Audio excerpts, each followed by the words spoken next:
The final matter to come before the court this morning is Delores Jones versus Bruce Bulbuck, DBA True to Form Collision Repair Centers LLC et al.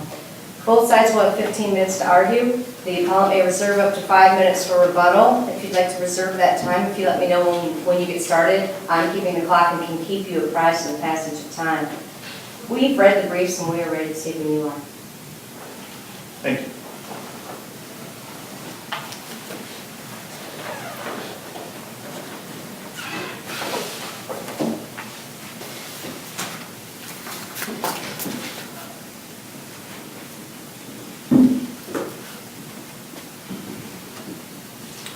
Good afternoon.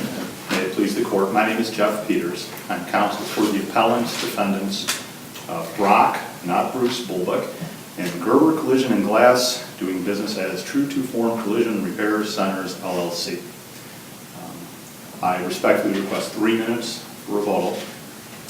And as you know, we're here today. I'm seeking reversal and a remand of the trial court's decision that denied my client's relief from judgment. To put the case succinctly, I believe this is a series of mistakes involved.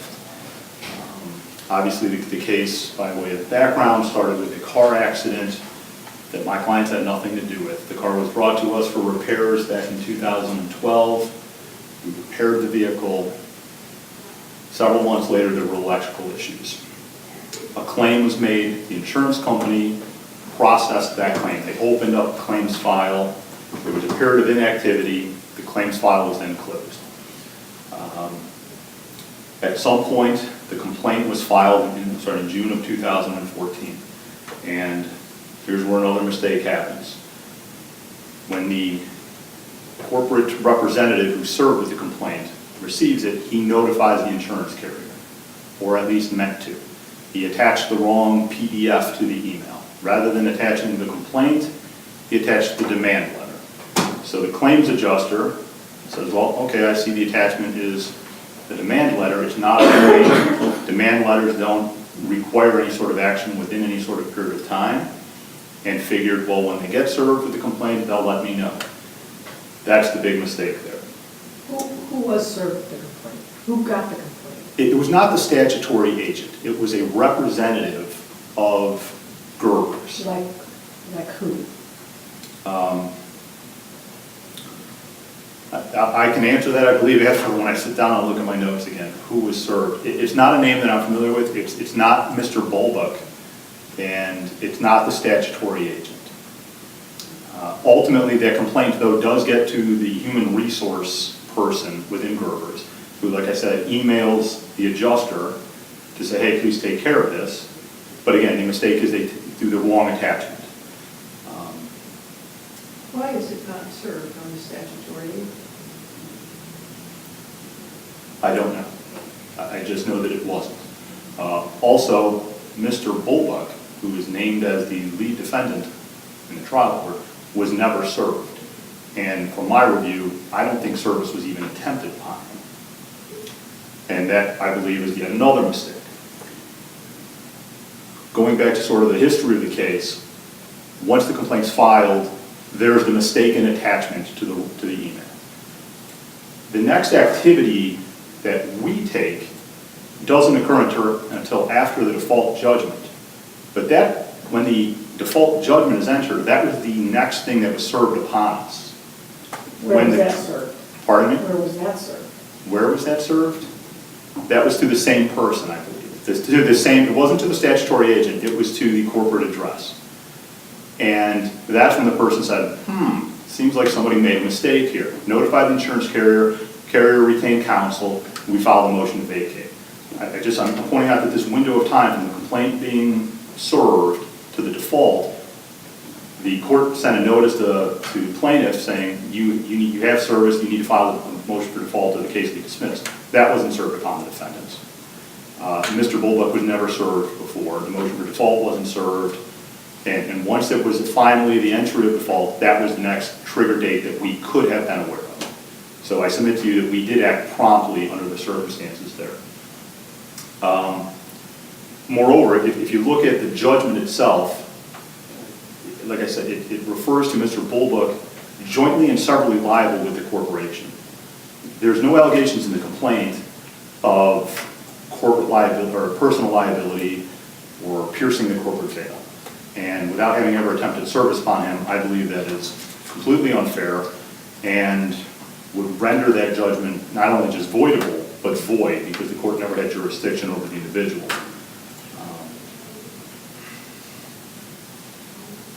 I guess maybe another mistake would be that the entry of default, it mentions accrued interest. Interest was not something that was pledged specifically in the complaint. Nowhere in the complaint does it mention the word interest. I believe that could render it also void. Were these arguments made at the, within the 60B motion? Not entirely. I know that the fact that the individual was not served, I know that was made, or at least referred to in the trial court. But part of the problem, Your Honor, speaking candidly, was that we did not have a hearing. We didn't have an opportunity to present our full defenses. Was one requested? I believe it was. I'm pretty sure that it was. Some sort of request for hearing was made within that the motion for default.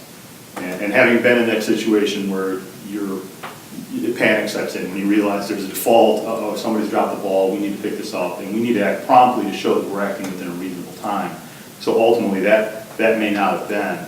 But I submit to you that the Rule 60b-5, that's for any other reason, and the fact that this judgment is void as to a party who was never served, never even attempted to have been served, because it's void, a party need not comply with all the requirements of Rule 60b, and that judgment is, in a sense, a nullity. And because the trial court didn't have jurisdiction over the individual, therefore everything that flowed from there is also a nullity. Is that mean, if it's a nullity, that 60B would be the only mechanism by which the defendants in this case could attack the judgment itself? No, not really. I believe that Rule 60b only applies, well, is meant to apply to voidable judgments. But an entry that's void, a court is allowed, and I guess supposed to, use its inherent powers when faced with a void judgment to set it aside, and that a party need not comply with the requirements of Rule 60b. And to be clear, I believe we complied with Rule 60b, because I believe there's a meritorious defense. These electrical issues didn't arise until a period of time after the vehicle left our shop. And I want to call it a recall. It wasn't a recall, it's a technical bulletin that says, hey, there's electrical problems in these cars, not just ones that we dealt with. I believe there's no dispute that we acted reasonable. Again, the only time, there was two possible days we could have done something. One with the service of the complaint on only the company, which we did. We notified the insurance carrier. This wasn't throwing it away or ignorance or disrespect to the court in any way, shape, or form. They notified the insurance carrier. They did what they should. They just attached the wrong attachment. And I guess finally the element I missed there is that sort of ties in that it was a mistake under Rule 60b, mistake or inadvertence, and certainly we were surprised. If you want to call it neglect, I think it's excusable neglect to have clicked the wrong PDF as an attachment. So finally, I'll just, I guess, summarize that, reminding the court, as it is well aware, that 60b is a remedial remedy and it is supposed to be liberally applied. And I believe in this case, applying 60b or using its inherent powers, the judgment below should be reversed.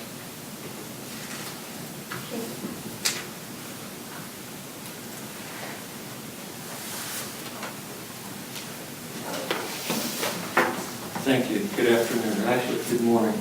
I'm Attorney Tom Mullen on behalf of the appellee. Facts matter in cases, and the devil is in the details, and that doesn't exclude 60B motions and service or process issues. The appellant now comes to this court for relief from the trial court where it was denied its 60B motion. Appellant apparently I'm hearing for the first time some new arguments, but in their brief, they are arguing that the trial court erred in not granting their 60B motion, and they're hanging their hat on excusable neglect. I would want to walk the court briefly through a couple sentences of the facts here. My client was involved in an automobile accident on June 28, 2012. Her vehicle was brought to Gerber True Form for repairs. There were never satisfactory repairs. There were a number of defective repairs in our opinion, and the car remained inoperable, never to be used again. She subsequently purchased another vehicle. Appellant states that it's, well, let me back up for a second.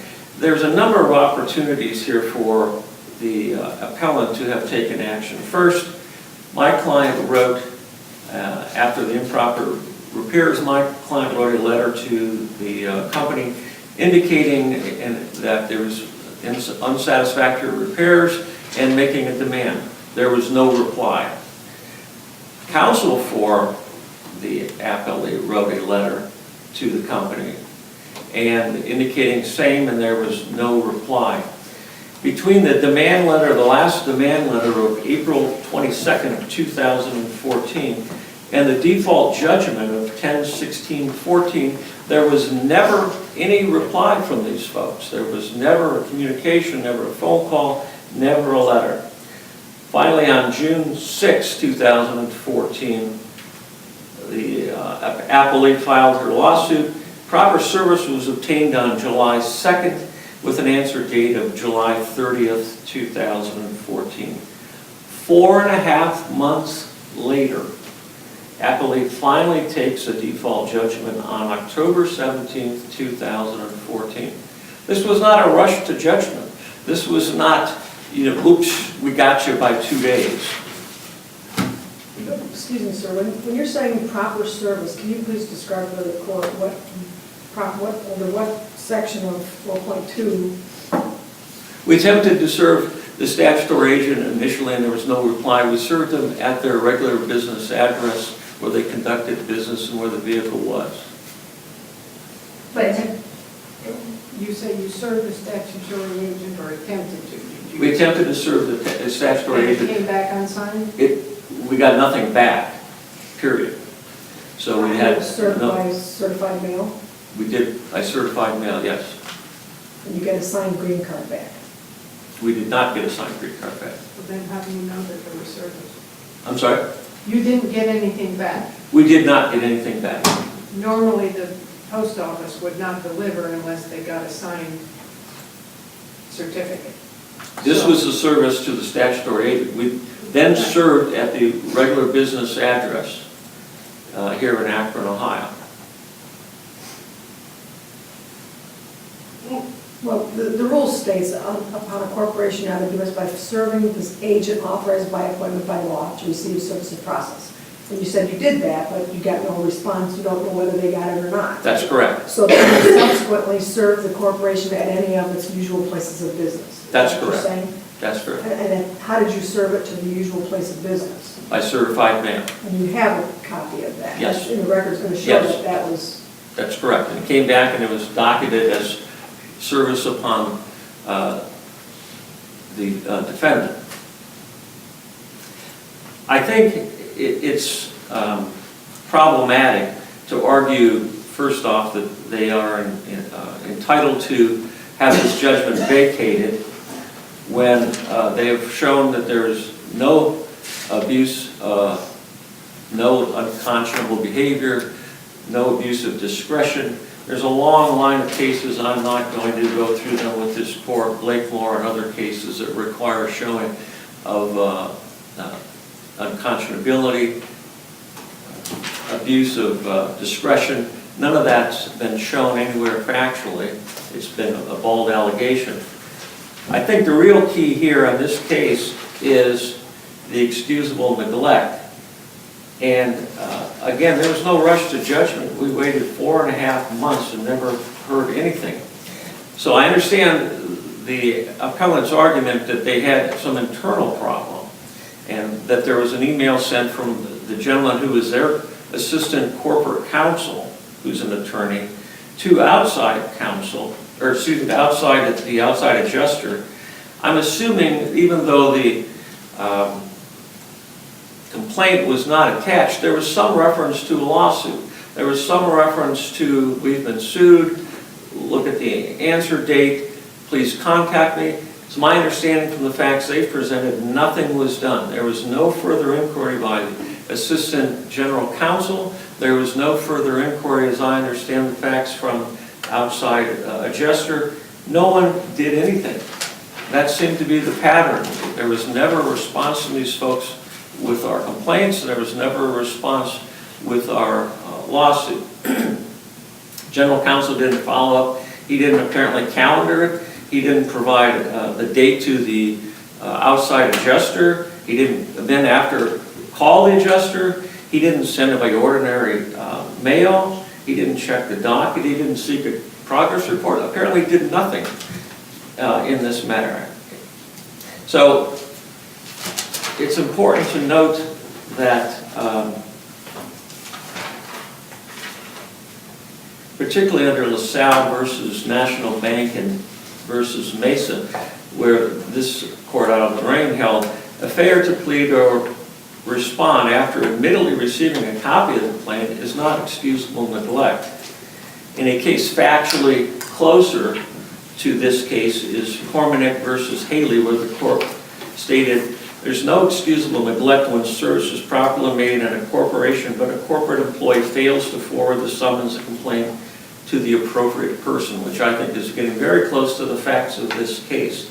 There's a long line of cases also that say negligence is imputable. So it's imputed from the outside adjuster, it's imputed from the legal representative who's a corporate officer. And there's another case that I would call the court's attention to. It's Griffin versus Rajan, R-A-G-A-N, a Supreme Court case. There, the defendant advised his office staff to contact PIE as he had been put on notice that, and actually had received a summons and a complaint. PIE never responded. There was no phone call like this and no follow-up. There, of course, then was no answer. And 79 days after service, defendant moved for a 60B motion. The court denied relief and stated negligence of a corporate officer and attorney representing is imputed to the party defendant. They stated further reason and logic require no distinction between the inexcusable negligence of a lawyer and the inexcusable negligence of a claims manager. Both have to handle litigation within the framework of the judicial process. Paraphrasing the court, they stated, keeping the suit alive because the defendant should not be penalized would be visiting the sins of the defendant and lawyer upon the plaintiff, and on balance, the litigation must be brought to an end. While I realize that there is a case law indicating there is no bright line test with respect to what is or is not excusable neglect, there's a plethora of case law very similar on all four corners almost with this case, where there's a complaint received and there's some internal problem communicating within this corporate structure in terms of getting it to the right person. Analyzing this excusable neglect versus unexcusable or inexcusable neglect, it is relative to the passage of time, regardless of the one-year provision. And there's some case law that says in Colley versus Bazille, there was a 19-day delay. The court in that case indicated that maybe excusable neglect was present and that the case for the lack of it had not ripened yet. But there's other case law that says 59 days, 79 days, certainly in our case 4.5 months, it has ripened. And I think that the court has also indicated that, like our case today, the appellant argues that there's a breakdown in communications and the routine channels internally in the corporate structure. The court indicated such wordage and such an argument is more an admission of negligence than excuse for it. And the disregard for the judicial system does not necessarily mean you intentionally disrespect it. You don't have to intentionally, overtly disrespect the judicial system. Finally, in bowling, they cite WFMS Television Inc. versus AT&T. The facts in that were that there was, again, improper internal procedures to deal with certified mail and the summons and complaint of a lawsuit. They didn't have a procedure set in place. They didn't have a proper mechanism for how those things were going to handle. The court concluded to allow a corporation to set aside a default judgment because the appropriate individual claims they did not receive the complaint, even though the evidence demonstrates an inconsistent understanding of what should have happened, is to render every corporate mistake excusable and Civil Rule 60B meaningless. Clearly, appellant has failed to demonstrate excusable neglect. It's not excusable neglect to simply say our internal mechanisms failed us. That's like saying, Your Honor, please grant us excusable neglect relief from our neglect of the legal matter. And oh, by the way, the reason that we did that is because we're neglectful in how we handle it internally. Therefore, I would ask this court and urge this court that appellant's claim be denied and that the trial court judgment be affirmed. Question for you, sir. Are you required to serve a motion for a default judgment on the defendant? I'm unsure of that, to be perfectly So I frank. don't see here that there was a notice of service on the motion for default judgment to the defendant. I'm looking at the document, I don't see a certificate of service on this. I'm just wondering if you're required by the rules to provide a copy of that to them. I don't know that we served them a copy of the default judgment. It was filed on October 14th, of 2014. But again, like I said, I don't see a certificate of service on this. So I'm just wondering if you're required to.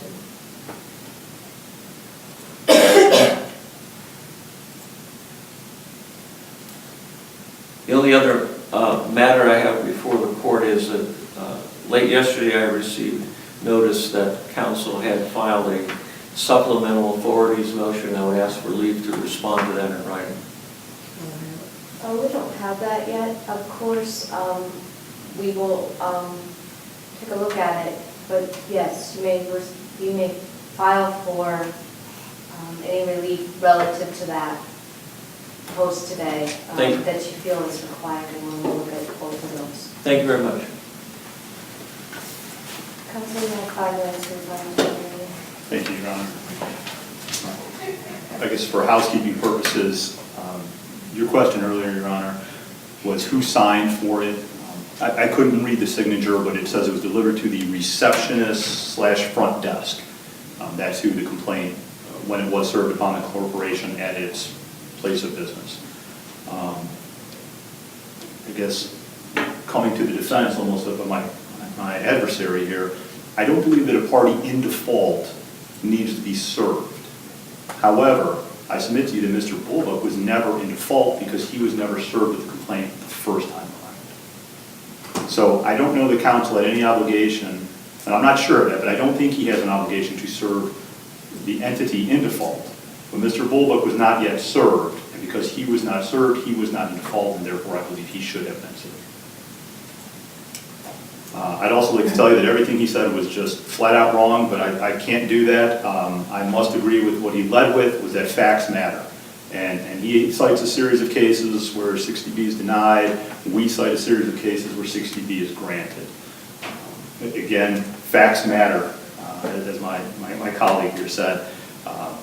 Here we can talk about the passage of time in this period. There's really 2 trigger dates. There was the one service, not on the statutory agent, but at the company, at the receptionist, and we took action then. Again, that's the mistake. We wouldn't be here arguing 60B without a mistake. That was the mistake. We thought things were taken care of, or the employee, hey, I did what I'm supposed to do, I moved it up the chain, they said they'll handle it. They were waiting for a complaint to be served, not realizing that it was actually a complaint served because they only got the demand letter. The next point of time, the next trigger date, was when the default judgment, which again was the only other thing served, when that came in, the entry, then we took action and immediately, or as promptly as possible, responded by moving the court to vacate the order. You didn't get a copy of the motion for default? You said when the entry came in. That's correct, Your So Honor. you And, didn't- I'm sorry, You didn't have notice that a motion for default had been made. that's correct. And in between the filing of the complaint, the service of the complaint, and the motion for default, the trial court issued a notice to plaintiff saying, you have service. If you don't file a motion for default within 10, 14 days, your complaint will be dismissed. That also was not served upon any of the defendant's appellants. And that's why I'm just trying to clarify that there essentially were two trigger dates. And both of those two trigger dates responded in action. Again, the one was a mistake, wrong attachment, but both times action took place, and the second trigger date was when we filed the motion for 60B. My supplemental authority was the case decided by this court about 3 months ago in February, Lorraine National Bank versus Cornell. And in that case, this court held that. I'm sorry. I'm just going to stop you only because we have not yet accepted the supplemental authority. If you argue it in oral argument, I may be obligated to allow counsel on the other side to argue the case. Since it wasn't in the original briefs, it may be supplemental authority, and we will certainly be able to take a look at it, but letting you argue it is a whole different scenario. Okay. Because it's not been accepted yet by the court, since we don't have it yet, and he's not been able to respond. So Fair I would enough. caution you not to argue that case. I will leave that can of worms untouched. Thank you. Okay. Without arguing that case, though, I submit that we have a mistake, that it was excusable neglect. We can check off all the boxes on Rule 60B and 60B-5, which I believe does not have the time component. But again, everything here is within, I believe, a short period of time, especially when you remember the facts matter, and that we promptly acted at both of the two trigger dates. I submit to you that the trial court's denial of our motion without any reason, other than saying it's without merit, is an abuse of discretion. And while we don't have an entitlement to a hearing, it would have been nice, but we didn't get a reason, we don't understand why, and that's why we're here today asking for the reversal. Thank you. Thank you both for your presentations today. The court will take the matter under advisement and issue a written decision, which will be mailed to both sides as well as posted on our website and the Ohio Supreme Court website. Thank you.